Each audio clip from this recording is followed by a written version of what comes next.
Good morning, everyone. Another cool day here at Con Hill Farms.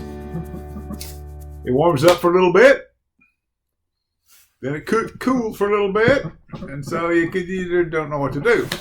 Now, when I was living in East Texas, back about 12, I lived there for about 20 years. The old timers, which I call the older people back then, which is, I guess, me now, but the old timers used to say that you never planted before Easter. That was the rule. Don't plant before Easter because there was always going to be a cold spell before Easter came. Well, this year, what can I say? I planted early. It'd been warm, and it'd been warm in kind of February. It'd been warm in March, and so I had my seedlings growing, and I planted them too early, started them too early, and so I planted. So I've got a lot of stuff out there. Tonight's supposed to be could be a tough night, so with the weather. But anyway, what I want to show you today is my blackberries. They're blooming, and they're looking good again this year. I planted them about 3 years ago, and I'll show you and tell you when I get out there. On a prior vlog, I planted some over at a friend's house. And at the same time, I planted some more here. I'm really trying to grow a lot of blackberries because I'd like to give them away or sell them or whatever. But since they tend to grow good here, so you might as well capitalize on that. So I'm going to head outside, and we'll show you these blackberries and see what you think. Okay, here I'm out in the front courtyard area of my house, and I had some left over, which I planted some young plants, and so I planted just 3 right here. I know it doesn't. Does it make a lot of sense to have them planted in front of your house? Well, I don't know. I plant a lot of. Last year I had okra planted there. You've seen I planted some okra, and it's starting to come up. But so I had this little open spot right here, so I planted some here, and they're doing really good. But let's go over to where my 3-year-old plants are. Right along here.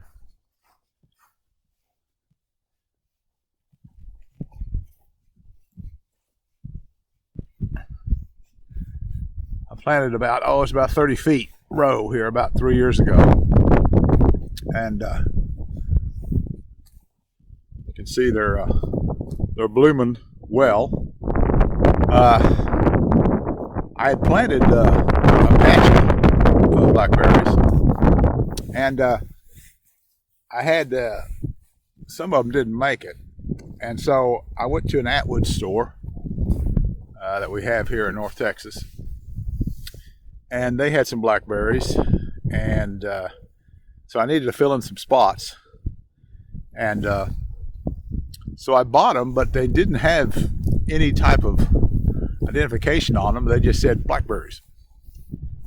And I bought those things and planted them, and they have been unbelievable.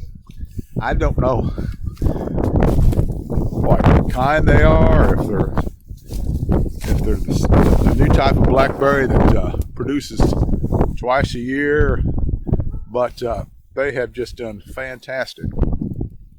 And we had more blackberries than I could pick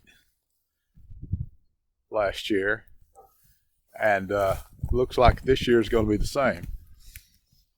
And all I've basically done is I planted them here, and then I just continued to pile leaves underneath them, around them, and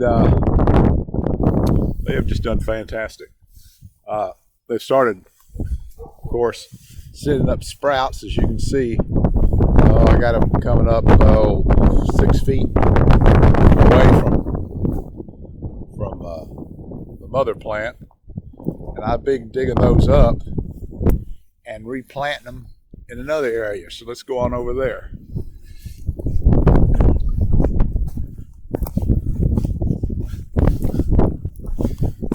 I've decided to take this area out here and make 2 rows of blackberries down this area here. I ordered out of the online and got some plants in last fall and planted them. And some of them have done pretty good, like those right over there.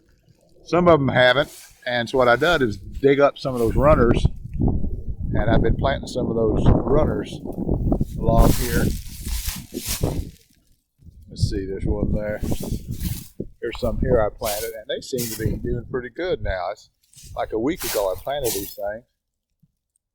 And so they're doing pretty good. So what I got here is about 12 each down these rows.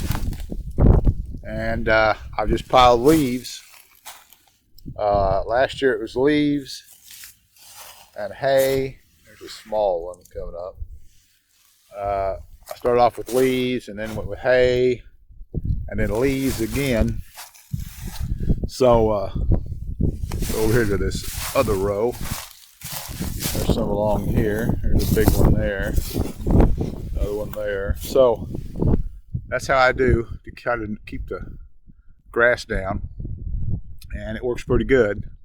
You got to keep on top of it. Hopefully they'll have the same success as I did with those other blackberries.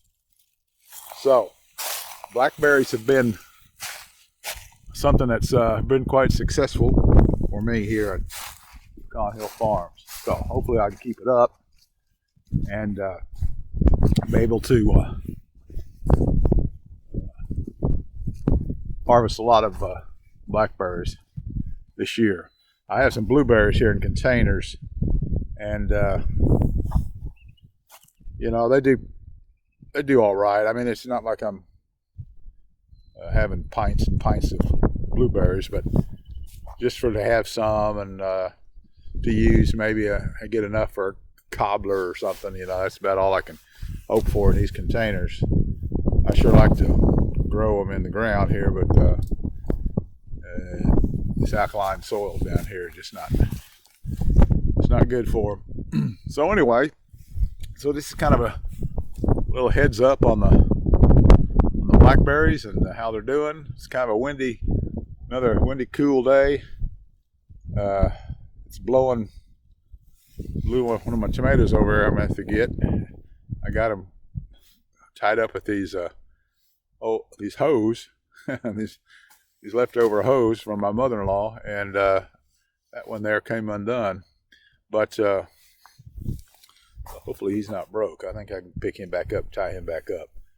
But hopefully it won't get too cold tonight.